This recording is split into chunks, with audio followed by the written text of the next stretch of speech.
જે ડિમાન્ડ જે માંગ રાખવામાં આવી હતી, વળતર સહિતની જે વાતો કરવામાં આવતી હતી, એના પર સહમતિ દર્શાવતા અમેરિકા અત્યારે જોવા મળી રહ્યું છે. સૌથી મોટી વાત કહેવાય. જો અત્યારે જે વૈશ્વિક ઉર્જા સંકટ છે અથવા તો આર્થિક કટોકટીની જે સ્થિતિ બનેલી છે એની શરૂઆત 2026માં નથી થઈ. 2025માં જ્યારે ઇઝરાયેલે ઈરાન પર હુમલો કર્યો એ પછી બંને દેશો વચ્ચે, અને એમાં અમેરિકા પણ જોડાયું હતું, પણ સીધું એ યુદ્ધ ઇઝરાયેલ અને ઈરાન વચ્ચે હતું.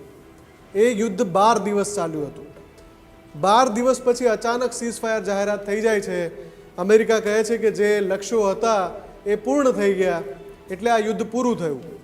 એ યુદ્ધ પૂરું થયું એની પાછળ, પડદા પાછળની હકીકત એ હતી કે એ યુદ્ધના 12મા દિવસે અમેરિકાએ B-2 બોમ્બર મોકલીને ઈરાનના 2 પરમાણુ સંયંત્રો જે વિસ્તારમાં છે ત્યાં બોમ્બમારો કર્યો હતો.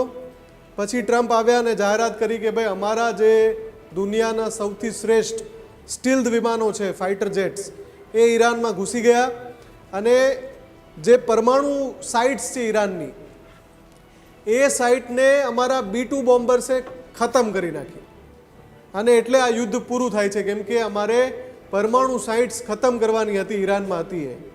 આ વાત હું 2025ની કરી રહ્યો છું, જ્યારે ઇઝરાયલે ઈરાન પર હુમલો કર્યો હતો.